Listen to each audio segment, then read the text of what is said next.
If you want to create convincing portraits, you don't want this. You want this. Let me explain. After years of struggling, I started to understand how to stop painting faces and start painting convincing portraits. And my friend Michelangelo and I will tell you about the secret that I've learned along the way. It has to do with shadow shapes. And trust me, you really want to stay all the way until the end because I'm going to share with you a couple of facial recognition features that are going to greatly improve your painting skills. Alright, so when I first started with the difficult art of painting faces, at first, typically I wanted to, learn how to paint eyes, learn how to paint noses, and then put all this together, and in my head, this would make a realistic face. My problem is that it was not convincing.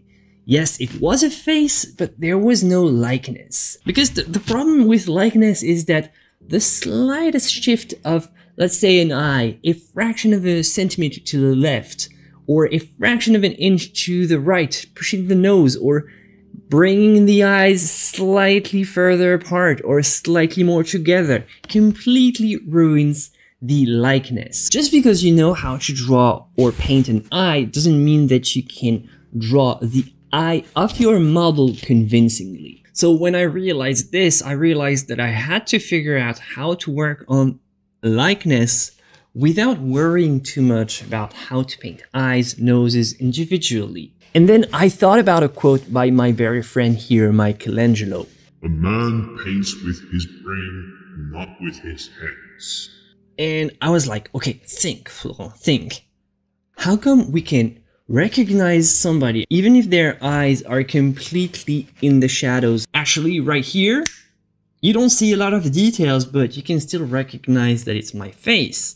How come it works like that? And can we use it? The secret is shadow shapes. So instead of thinking about a portrait as a bunch of features packed together, you have to think about a portrait as the shape of what the shadows look like when the light hits the face. It's very much like stencil painting. You just have two values, the light side and the dark side. What you want to focus on is how big the shadow shape of this orbit is right here and not what this eye is looking like exactly. That's a complete mindset shift, and I can tell you that when I discovered that, it was completely revolutionary for me. And this is the best way to create convincing portraits. So you might think that because it's all about shadow shapes, the lighting is going to be key then.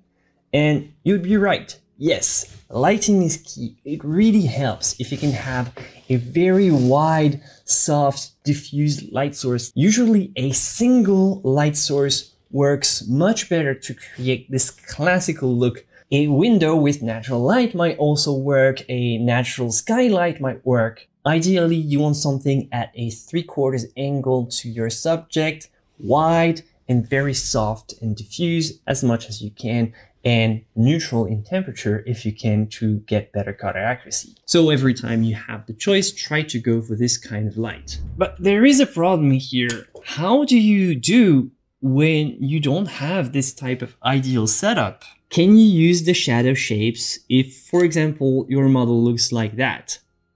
And this is the most crucial part. Yes, you can use the shadow shapes even if they're not visible, because we're going to use shadow patterns and we're going to use the structure of the face to help us. The idea of these shadow patterns is memorizing what the shadow shapes look like in an ideal lighting situation to help even when the shadows are not visible, when the lighting is very flat and very even. Alright, so I'm going to use this face as an example. You don't actually have a lot of visible shadow shapes, and I'm going to show you how to use shadow patterns to recognize a sort of structure in this. Right now, I'm using an AI. I'm using thisperson-doesn't-exist.com. It generates a random character every time, and sometimes it kind of looks creepy, but it's great because it always has this very flat lighting where you see no shadow shapes.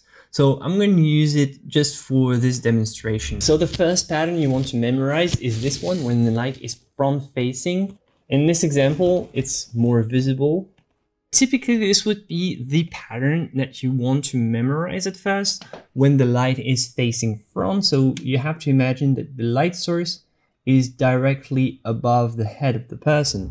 The second type of pattern that you might want to memorize is this one. In this case, we're figuring that the light source is coming from 3/4. It's really the most artistic. It's the one that's going to give you this traditional, this great look that's going to really emphasize the volume. And here the key is just, depending on the angle, how much of this jaw light shape here is visible. There's a triangle, sort of a triangle, and it's not the same depending on the orientation. And the last type of light situation that you might want to memorize is when the light is hitting from one side. The face is front facing, but the light comes from the profile, and you can see how much of a difference it makes. So there you go. The type of pattern that you might want to memorize in this case is when the light is directly coming from the side, and it gives you this kind of profile type of lighting. And if you can just memorize these 3 patterns, I can assure you that it's going to make your paintings and your drawings much more convincing when it comes to painting faces. And it can help in many situations. Every time you want to draw a face, instead of drawing the features individually, you want to focus on these types of shadow patterns, and it's going to make it way more simple and realistic. If you try to draw all the features individually like that as a sort of a linear approach, it's fine and all, but getting likeness is much more difficult. Memorizing the shadow patterns instead of just trying to draw an eye, trying to draw a nose, trying to draw a mouth separately is much more effective, because the shadow patterns reveal the structure of the face, whereas something like this, which is purely linear, doesn't give any indication on the volume or the structure of the shape. And with an approach like that, the slightest inaccuracy in how you decide to place the various features, that's not much, but it completely changes the likeness. It completely changes how recognizable the person is. See, just move the features slightly to the left, slightly to the right. It doesn't take much to make a completely different face. And obviously you don't have to memorize them by heart as they are in this example, because that's the thing. Once the patterns are memorized, more or less like that, doesn't have to be perfect. Obviously the shapes have to be adjusted for every person. The pattern just gives you a structure to look out for, but this needs to be individualized for each subject. So you need to adjust the shapes, not only that, but also relate the shapes. So the spacing will be different on each person, the proportions, the spacing between the shapes and the proportions are what makes or breaks the likeness, and they are what makes every person unique. If you want to use this image, I'll put it in my resources for artists on my website. Check it out. The link is going to be in the description, alongside the links to my old painting courses. If you're interested, you can check it out. It's all in the description. Think about biometrics for a minute. Face recognition. How does your smartphone recognize your face? For each person, the computer tries to find some key points, and not just the features, but also data points that are in the middle of nowhere, but they tell a lot about the spacing and the proportions. And then you link them together, and each person has a different biometric map. This is a facial map, and each person has a different kind of facial map. Now, look at what we get when we compare this to our shadow patterns. See, it's very similar. The shadow patterns give a good indication of some of these key points.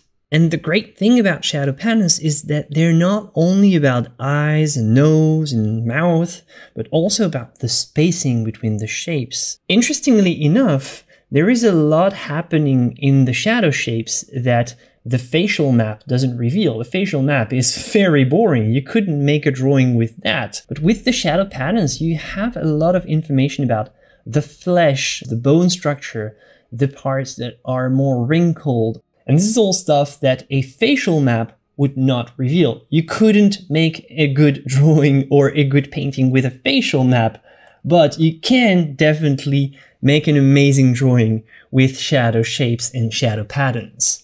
So for example, if you have a face like that, pretty bland with no visible shadows, you can try to incorporate some shadow patterns. You can make a very convincing portrait with much less effort than if you try to draw the eye individually, and this one, and this one, and then put it all together. A facial map in this case is not very revealing because we're not robots, but shadow patterns are definitely a great benefit, a great improvement if you want to improve your accuracy.